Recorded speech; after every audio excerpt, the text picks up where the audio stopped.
بسم الله الرحمن الرحيم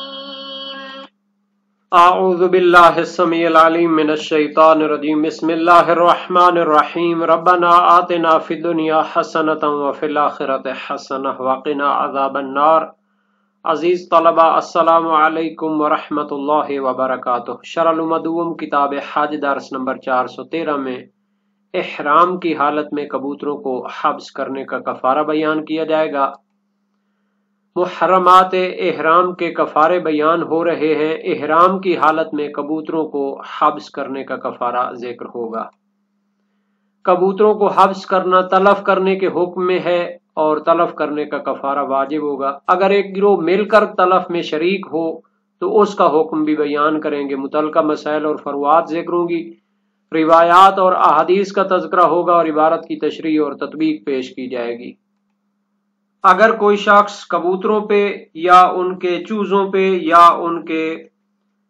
جو انڈے ہوتے ہیں ان کے لیے اپنا دروازہ بند کر دیتا ہے اور ان کو حبس اور قید کر دیتا ہے، تو اگر یقین ہو کہ یہ تلف ہو جائیں گے، ضائع ہو جائیں گے، نابود ہو جائیں گے، یا معلوم نہ ہو کہ تلف ہوئے یا نہیں، تو تلف کا حکم ہوگا۔ اگر یہ کام احرام کی حالت میں لیکن حرم کی حدود سے باہر کرتا ہے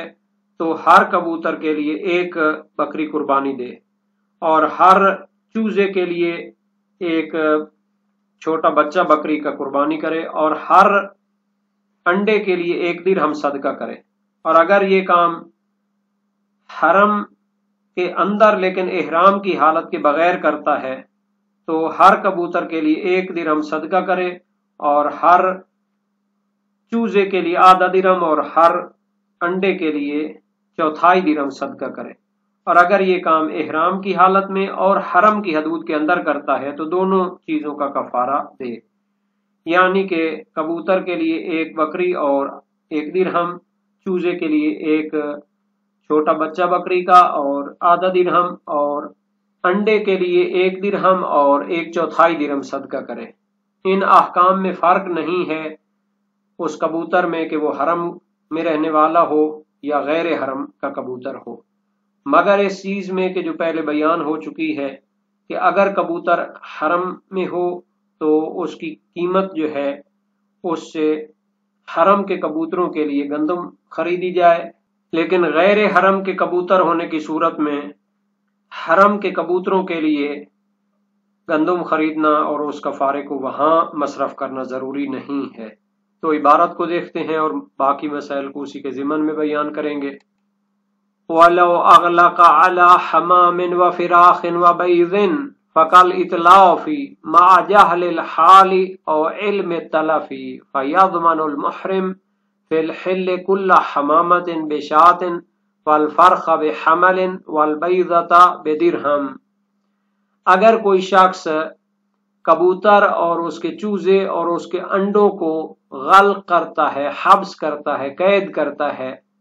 تو یہ ایسے ہے جیسے ان کو تلف اور نابود کرنا ہو۔ مع جہل الحال، اگرچہ اس کو مجہول ہو کہ تلف ہوا ہے یا نہیں ہوا تو بھی یہ تلف کرنے کے حکم میں ہے اور مکمل کفارہ ہوگا۔ او علم تلف ہے، یا اس کو یقین ہو کہ تلف اور نابود ہو گیا ہے تو یقیناً اس کو کفارہ دینا پڑے گا۔ فَيَضْمَنُ الْمُحْرِمُ فِي الْحِلِّ، تو احرام کی حالت میں حرم کی حدود سے باہر وہ ایسا کام کرتا ہے تو ضامن ہوگا ہر کبوتر کے بدلے میں 1 بکری کا کفارہ، والفرخ، اور ہر چوزے کے بدلے میں 1 بکری کا بچہ، والبیضۃ، اور ہر انڈے کے بدلے میں 1 درہم دینے کا ضامن ہوگا، یعنی یہ کفارے ہیں اس کے لیے۔ والمحل فی الحرم الحمامۃ بدرہم والفرخ بنصفہ والبیضۃ بربعہ، اور جو شخص حرم کی حدود میں بغیر احرام کی حالت کے ایسا کام کرے، کبوتروں کو حبس کرے اور قید کرے، تو ہر کبوتر کے بدلے میں 1 درہم اور چوزے کے بدلے میں ½ درہم اور انڈے کے بدلے میں ربع درہم یعنی 1/4 درہم کا ضامن ہوگا۔ وَيَجْتَمِعَانِ عَلَى مَنْ جَمَعَ الْوَصْفَيْنِ، یعنی کہ احرام کی حالت میں بھی ہو اور حرم میں بھی ایسا کام کرے تو دونوں وصف جمع ہونے کی صورت میں دونوں کفارے اس کے لیے جمع ہو جائیں گے۔ وصف احرام اور وصف حرم جمع ہو جائیں تو اس کے لیے محرم اور حرم دونوں کا کفارہ واجب ہوگا۔ وَلَا فَرْقَ بَيْنَ حَمَامِ الْحَرَمِ وَغَيْرِهِ إِلَّا عَلَى الْوَجْهِ السَّابِقِ، اور اس میں حرم کے کبوتر ہونے میں یا دوسری کسی جگہ کے کبوتر ہونے میں فرق نہیں ہے، مگر جو چیز پہلے بیان ہو چکی ہے کہ اگر کبوتر کا حرم ہو تو اس کی قیمت سے حرم کے کبوتروں کے لیے دانہ اور گندم خریدی جائے، اور اگر حرم کا کبوتر نہ ہو تو اس کے کفارے والی رقم سے حرم کے کبوتروں کے لیے گندم خریدنا ضروری نہیں ہے۔ وَلَوْ بَاشَرَ الْإِطْلَافَ جَمَاعَةٌ أَوْ تَسَبَّبُوا أَوْ بَاشَرَ بَعْضٌ وَتَسَبَّبَ الْبَاقُونَ فَعَلَى كُلٍّ فِدَاءٌ۔ مسئلہ یہ ہے کہ اگر کچھ لوگ مل کر مباشرتاً ایک کبوتر کو شکار کرتے ہیں یا شکار کا سبب بنتے ہیں، جیسا کہ وہ رہنمائی کریں اس کی طرف اور کوئی دوسرا شکار کرنے والا ہو، یا بعض سبب بنتے ہیں بعض ڈائریکٹ اس کو شکار کرتے ہیں، تو تینوں صورتوں میں ہر ایک پر قربانی واجب ہے، چونکہ ہر ایک چاہے وہ سبب بن کر اس کے شکار میں شریک ہوا ہو یا مباشر ہو، خود اس کو انجام دینے والا ہو، ڈائریکٹ اس کام کو کرنے والا ہو، تو چونکہ شکار کرنے والوں میں شامل ہیں تو اس وجہ سے ان کو قربانی دینی پڑے گی۔ لو باشر الاطلاف جماعت، اگر ایک جماعت مل کر شکار کرے کبوتر کا، مباشر ہوں اطلاف کے اس کو نابود کرنے کے لیے، مستقل شریک ہوں، مستقل عامل ہوں، او تسبب، یا سارے اس کے لیے سبب بنے اور کوئی دوسرا بندہ تیسرا بندہ وہ گیا ہو اس کو پکڑنے والا ہو، یہ سبب ہوں، اشارہ کرنے والے ہوں۔ او باشر بعض وتسبب الباقون، یا کچھ لوگ اس کو ڈائریکٹ پکڑنے والے ہیں اور کچھ اس کے لیے سبب بننے والے ہیں، تو کہتے ہیں جو جس طرح بھی شکار کے اندر وہ شریک ہوں، فعلی کل فداء، ہر ایک کے اوپر فدیہ اور قربانی اور کفارہ واجب ہوگا۔ لأن کل واحد من الفعلین موجب لہ، چونکہ مباشر ہو ڈائریکٹ اس کو پکڑنے والا ہو یا پھر سبب ہو، دونوں چیزیں موجب ہیں اس شکار کے لیے۔ وَقَضَى لَوْ بَاشَرَ وَاحِدٌ أُمُورًا مُتَعَدِّدَةً يَجِبُ لِكُلٍّ مِّنْهَا الْفِدَاءُ، اسی طرح اگر ایک شخص کئی امور کو انجام دینے والا ہو تو ہر ایک کے لیے، ہر ایک کام کے لیے اس کو قربانی دینا واجب ہے۔ کما لو اصطاد وذبح واکل، جیسے اس نے شکار بھی کیا ہے اور اس کو ذبح بھی کیا ہے اور اس کو کھایا بھی ہے۔ او کسر البیض واکل، یا پھر انڈے کو توڑا بھی ہے اور کھایا بھی ہے، دو علیحدہ علیحدہ فعل ہے، ہر ایک کے لیے کفارہ ہوگا۔ او دل علی الصید واکل، یا پھر شکار کی طرف رہنمائی بھی کی ہے، بعد میں جب وہ پکا کے لائے تو کھایا بھی ہے، تو ہر ایک کام کے لیے اس پر فدیہ اور کفارہ ہوگا۔ ولا فرق بین کونہم محرمین او محلین فی الحرم والتفریق، اس میں فرق نہیں ہے کہ وہ سارے احرام کی حالت میں ہوں یا حرم کے اندر بغیر احرام کی حالت میں ہوں، کفارے جو ہیں معین ان کے لیے ان کو دینے پڑیں گے۔ والتفریق، یا پھر ان میں کچھ احرام کی حالت میں ہوں کچھ بغیر احرام کے ہوں۔ فَيَلْزَمُ كُلًّا حُكْمُهُ، تو ہر ایک کو جو کفارہ اس کے لیے معین کیا گیا ہے وہ ادا کرنا پڑے گا۔ فَيَجْتَمِعُ عَلَى الْمُحْرِمِ مِنْهُمْ فِي الْحَرَمِ الْأَمْرَانِ، تو ان میں جو حرم کے اندر ہو اور احرام کی حالت میں بھی ہو تو اس کے لیے دونوں قسم کے کفارے جمع ہو جائیں گے، چونکہ اس میں دونوں وصف پائے جاتے ہیں۔ تو یہ ہے جناب علی محرمات احرام کے کفارے وغیرہ، ان کی بحث جاری ہے۔ ایک کلیہ قاعدہ جو قرآن میں دیا گیا ہے، اگر وہ انسان کو سمجھ میں آ جائے تو پھر ان چیزوں سے بچ سکتا ہے۔ وَمَن يُعَظِّمْ شَعَائِرَ اللَّهِ فَإِنَّهَا مِن تَقْوَى الْقُلُوبِ، یہ ساری چیزیں شعائر الہی میں سے ہیں، اللہ تعالیٰ کی نشانیاں ہیں، تو پھر انسان کو ان کو شکار کرنے سے پرہیز کرنا چاہیے، اور اگر ایسا اس سے ہو جاتا ہے تو پھر اس کو کفارہ دینا چاہیے، چونکہ جو بندہ تعظیم شاعر الہی کرتا ہے تو یہ اس کے دلوں کی پاکی کی علامت ہے، تقوی کی علامت ہے۔ تو یہ ایک قانون کلی دیا ہے قرآن کریم میں، تو یہ اس کی بنیاد پر یہ کفارے پھر انسان دینے پہ آمادہ ہو جاتا ہے کہ اس نے واقعاً غلطی کی ہے، ایک گناہ اس سے ہوا ہے، اس کی عقوبت اس کو دینی چاہیے۔ تو جہاں تک یہ مسئلہ تھا کہ اگر وہ کبوتر کو اور اس کے چوزے اور اس کے انڈے کو حبس کرتا ہے تو اس کے لیے یہ کفارے ہیں۔ اس میں دلیل یونس بن یعقوب جلیل القدر سے راوی کی روایت ہے، سالت ابا عبداللہ علیہ السلام عن رجل اغلق بابه على حمام من حمام الحرم وفراخ وبيض فقال ان كان اغلق عليه قبل ان يحرم فان عليه لكل طير درهما ولكل فرخ نصف درهم والبيض لكل بيض ربع درهم وان كان اغلق عليه بعدما احرم فإن عليه لكل طائر شاة ولكل فرخ حملا وللبيض نصف درهم وسائل الشیعہ باب 16 ابواب کفارات سید حدیث سیوم ہے۔ راوی کا بیان ہے، میں نے امام صادق علیہ السلام سے عرض کیا کہ ایک شخص حرم کے کبوتروں پر دروازہ بند کرتا ہے، اس کے چوزے اور اس کے انڈوں پر۔ فرمایا اگر اس نے احرام باندھنے سے پہلے ایسا کیا ہو تو پھر ہر پرندے کے لیے درہم، ہر چوزے کے لیے آدھا درہم اور ہر انڈے کے لیے 1/4 درہم، اور اگر احرام کے بعد ایسا کیا ہو تو ہر پرندے کے لیے 1 بکری، ہر چوزے کے لیے بکری کا بچہ اور ہر انڈے کے لیے آدھا درہم واجب ہے۔ تو روایت سے ظاہر ہے کہ خود دروازہ بند کرنا اور ان کو حبس اور قید کرنا تقاضا کرتا ہے فدیے کا اور اس کی قیمت کا، اور اسی کا فتویٰ دیا ہے شیخ طوسی نے نہایہ میں، جس کا ترجمہ اردو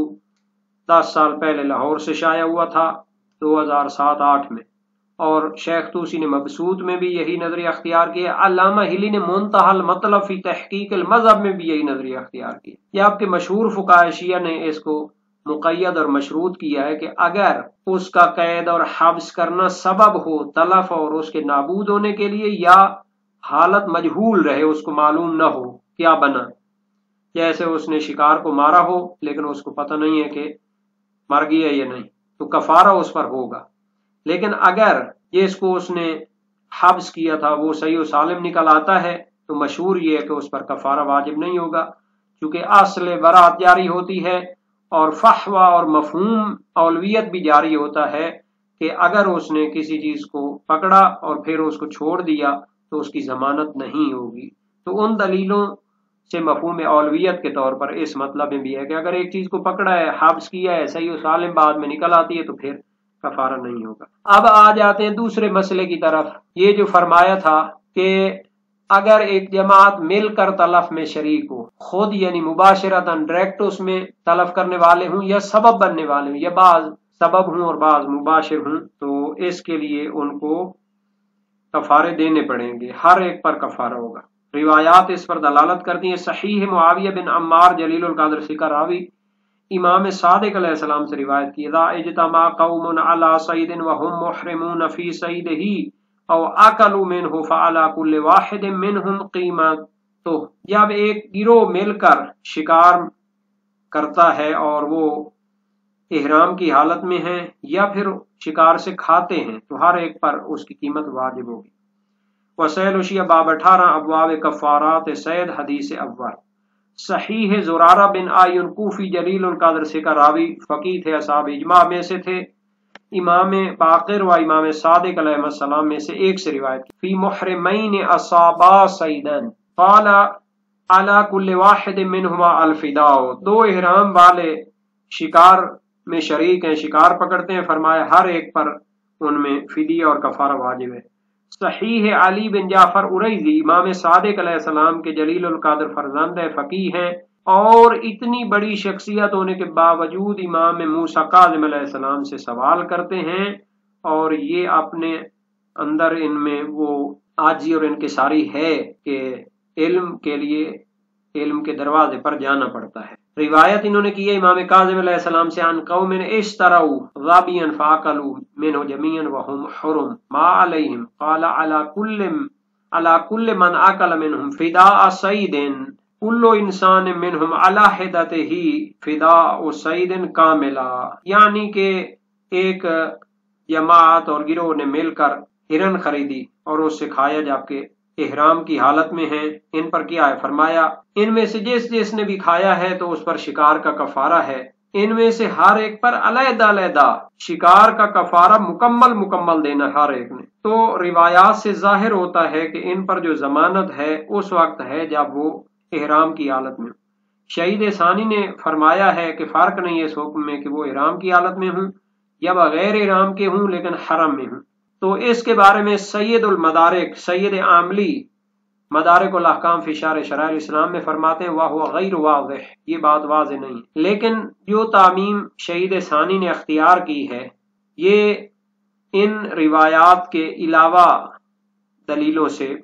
مربوط ہے، جیسے صحیح معاویہ بن عمار امام صادق علیہ السلام سے ان اصبت الصید وانت حرام فی الحرم فالفداء مضاعف علیک وان اصبتہ وانت حلال فی الحرم فقیمت واحدہ وان اصبتہ وانت حرام فی الحل فانما علیک فداء واحد۔ وسائل الشیعہ باب 44 ابواب کفارات صید حدیث پنجوم۔ امام نے فرمایا اگر تو حرم کے اندر احرام کی حالت میں شکار کرتا ہے تو تجھ پر 2 برابر کفارہ ہے، اور اگر تو شکار کرتا ہے حرم کے اندر لیکن خود تو احرام میں نہیں ہے تو 1 قیمت واجب ہے، اور اگر تو شکار کرتا ہے حرم سے باہر لیکن خود تو احرام کی حالت میں تو تجھ پر فدیہ اور کفارہ واجب ہے۔ تو یہاں پر فدیہ سے مراد قیمت بھی ہے۔ اور اس سے پہلے جو شہید ثانی نے کبوتر کے ساتھ دوسرے بعض حیوانات کو اگر بھگائے تو ان کو ملحق کیا جائے گا کبوتر کے ساتھ یا نہیں کیا جائے گا، اس کی بحث مکمل ہوئی تھی سابقہ درس میں، تو اس کے بارے میں جناب سید عاملی مدارک الاحکام فی شرح شرائع الاسلام کا بیان نقل کر دیتے ہیں۔ انہوں نے فرمایا والکلام فی فروع هذه المسئلہ قلیل الفائدہ لعدم ثبوت مستند الحکم من اصلہ کما اعترف به الشیخ وغیرہ، یعنی اس مسئلے کی فروعات اور مسائل میں اس کی جزیات میں بحث کرنا قلیل الفائدہ ہے، چونکہ اس اصل حکم کی دلیل ثابت نہیں ہے، جیسا کہ شیخ طوسی وغیرہ فقہائے محققین نے اعتراف کیا ہے۔ والمطابق للقواعد عدم وجوب شیء مع العود ولزوم فدیۃ التلف علی الوجہ المقرر فی حکم الاحرام مع عدمہ ان نزلنا التنفیر مع عدم العود منزلۃ اطلاف والا اتجہ السقوط مطلقا۔ اور قواعد کے مطابق تو یہ ہے کہ جب وہ حیوان واپس پلٹ آتا ہے تو کوئی چیز واجب نہیں ہوگی، اور اگر وہ واپس نہیں پلٹتا تو